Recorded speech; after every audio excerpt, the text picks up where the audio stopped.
एक तरफ खलीफा के पत्रकारों को पीओके नहीं दिख रहा है, सिर्फ कश्मीर दिख रहा है, तो दूसरी ओर कश्मीर की पूर्व मुख्यमंत्री महबूबा मुफ्ती को हर मुद्दे पर सिर्फ धर्म दिखता है।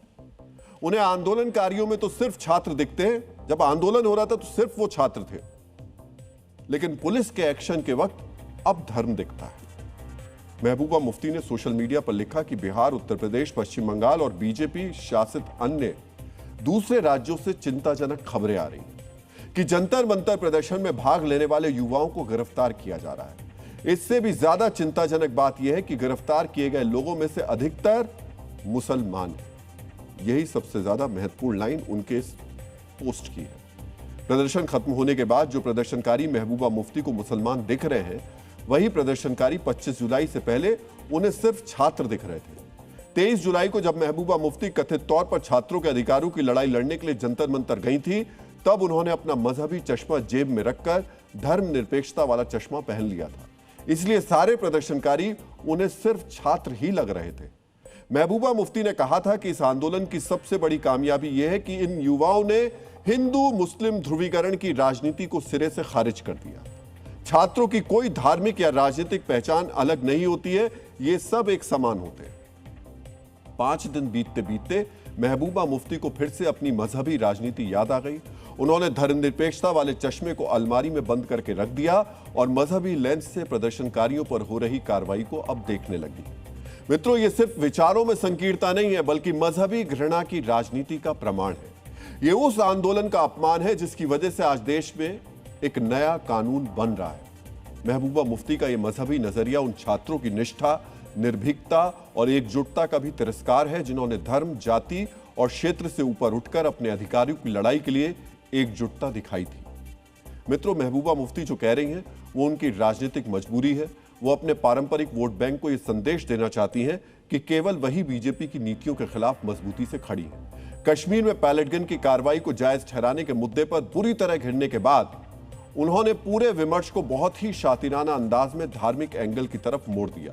बीजेपी का कहना है कि मजहबी नफरत फैलाकर महबूबा मुफ्ती सिर्फ राजनीतिक रोटियां सेक रही हैं।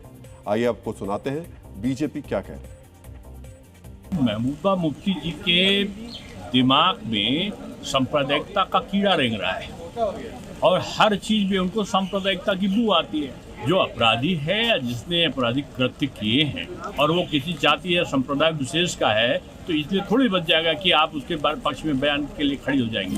कहीं पर छात्रों को निशाना नहीं बना रही है। हाँ। जो एंटी सोशल एलिमेंट है, हाँ, उनके खिलाफ सरकार जरूर कार्रवाई करेगी। छात्रों के खिलाफ जितनी भी एफआईआर है, हाँ, सब वापस ले लेंगे। अब जो है वो हिंदू मुसलमान हो गए छात्र। हाँ। छात्र हमारे देश की धरोहर है, उनको छात्र ही रहने दे। हाँ। और राजनेता है ना, अपनी राजनीति से भाग जाए।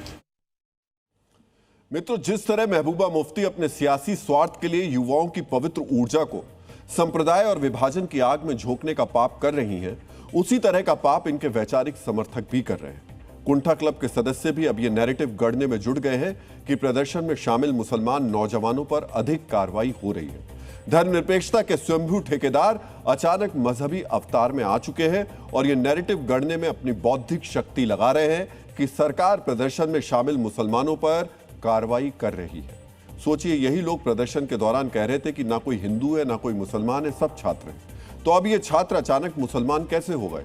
जिन्हें ये मुसलमान कहकर हाईलाइट कर रहे हैं, उन्हें छात्र बताकर भी सवाल उठाया जा सकता है, लेकिन नहीं।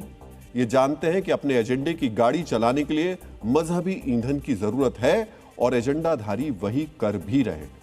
मित्रों, आज छात्रों को हिंदू मुसलमान में बांटकर ऐसे नेता अपनी कट्टर सोच वाले समर्थकों को खुश करना चाहते हैं।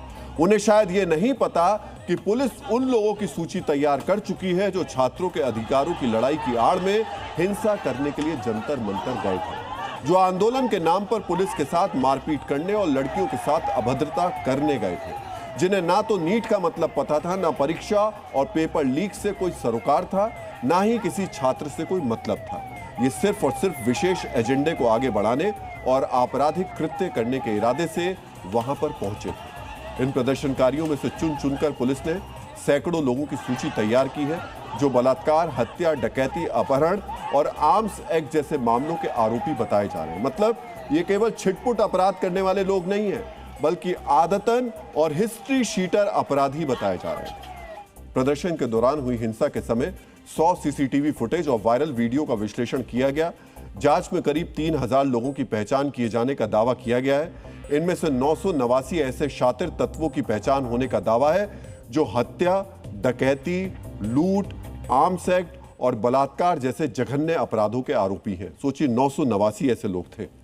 सीसीटीवी के अलावा फेशियल रिकॉग्निशन टेक्नोलॉजी और मोबाइल टावर डंप डेटा के तहत भी इनकी पहचान किए जाने की बात कही गई है। मित्रों, आपने भी जंतर मंतर की ऐसी कई तस्वीरें देखी होंगी जो अधिकार मांगने पहुंचा कोई छात्र नहीं कर सकता, चाहे लड़कियों के साथ अभद्रता हो या पुलिस के साथ मारपीट। ऐसी कई तस्वीरें सामने आई थी जिन्हें देखकर कहा जा सकता है कि ऐसा आपराधिक प्रवृत्ति के लोग ही कर सकते हैं। अब पुलिस की जांच में भी करीब 1000 शातिर अपराधियों के शामिल होने का दावा किया जा रहा है। पुलिस अब इस बात की जांच कर रही है क्या इन्हें किसी संगठित सिंडिकेट या राजनीतिक आकाओं द्वारा फंडिंग की गई थी। इस बात की भी पड़ताल की जा रही है कि क्या इन अपराधियों को छात्रों के बीच दंगा भड़काने के लिए विशेष रूप से हायर किया गया था। सुप्रीम कोर्ट ने भी कहा कि प्रदर्शनकारियों का डिजिटल डेटा सुरक्षित रखा जाए और उसे सार्वजनिक न किया जाए। कोर्ट ने प्रदर्शन स्थल से जुड़े सभी सबूत सुरक्षित रखने के निर्देश दिए हैं।